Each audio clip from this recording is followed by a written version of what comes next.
عدد ما بين ذلك. Bagaimana kalau ayah tidak mau tahu urusan mendidik anak? Semua diserahkan ke ibu karena sibuk bekerja. Jadi seakan-akan berlepas tangan dari ikut mendidik anak, Ustaz. Pulang-pulang taunya cuman perintah dan marah-marah gitu.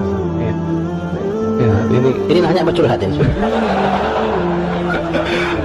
Apa yang harus dilakukan seorang istri kalau suaminya ternyata belum sadar tentang kewajiban mendidik anak? Ini anak siapa ini? Kalau anak berdua ya tanggung jawabnya berdua. Apa itu anak lahir dari batu? Kan enggak, Pak. Anak berdua ya tanggung jawab berdua. Makanya para ayah nih, mumpung ada curhat ibu-ibu, ini curhat nasional, Pak. Saya udah hafal, di kota manapun ini selalu ada pertanyaan ini, betulan. Di kota manapun, maka mumpung saya kumpulkan para ayah, siapa tahu yang nanya istri Anda ini, atau siapapun lah, siapapun, bahkan yang tidak bertanya, karena saya tahu ibu ini mewakili banyak ibu-ibu yang lain. Betul ibu ya? Ibu senang banget itu. Begini Bapak Ibu para ayah, Imam Ibnu Qayyim rahimahullah ta'ala menyampaikan bahwa kalau anak itu rusak penyebabnya ayah. Penyebabnya ayah.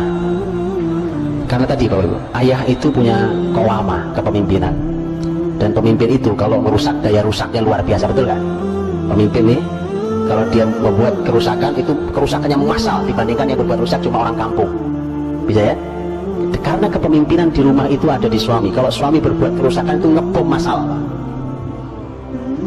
Walaupun cuma sesaat dia melakukannya, tanpa dia sadari tadi. Dan perlu dipahami Bapak Ibu, bahwa anak kita ini aset dunia akhirat kita. Aset dunia akhirat kita. Tanggung jawab seorang ayah, selain amal mulia ayah mencari nafkah, para ayah harus paham bahwa mencari nafkah itu hanya sebagian tugas ayah. Hanya sebagian tugas ayah, bukan segala-galanya. Dia tadi Rasul, siapa yang dinasihati?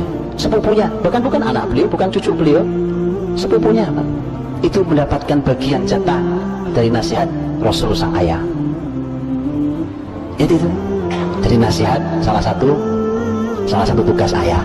Loh, kalau di Quran bicara tentang dialog antara orang tua dan anak, itu Masya Allah mengejutkan datanya di Quran itu.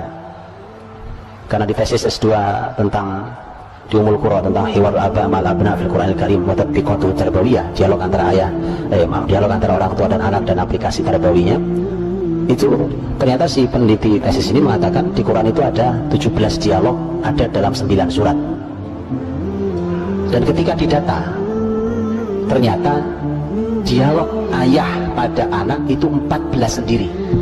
Dari 17 itu 14 dialog ayah. Coba kayak begitu, masa bapaknya jadi bapak bisu? Begitu kan? Jadi jangan hanya marah-marah Pak. Marah-marah itu nggak menyelesaikan masalah kan? Masya Allah. Jadilah ayah yang mengagumkan. Mengagumkan itu nggak bisa direkayasa. Ketulusan seorang ayah menjadi ayah yang mengagumkan itu luar biasa. Dan itu memudahkan anak untuk tumbuh dengan baik. Kalau anak punya masalah, mudah sekali selesainya, karena dia punya sandaran yang mengagumkan. Maka para ayah ini, saya juga ayah dari anak-anak saya. Maka begitu, laki-laki memang punya tugas luar biasa. Kayak saya sekarang nih Pak, kan? Saya baru pulang hari Rabu ini, dan Rabu berikutnya baru pulang. Ya biasa saja, ya kan? Tapi tadi ayah punya peran yang tidak boleh dilepaskan, bahkan di negeri jauh sekalipun. Itu Quran memberikan contoh itu. Jadi tidak benar kalau seorang ayah hanya tugasnya nyari nafkah, kemudian setelah itu tahu beres, udah aku udah nyari duit yang banyak, setelah itu urusan kamu. Tidak benar. Karena ternyata Quran saja ketika bicara dialog orang tua dan anak, justru banyakkan dipotret dialog ayah dengan anaknya. Wallahu a'lam.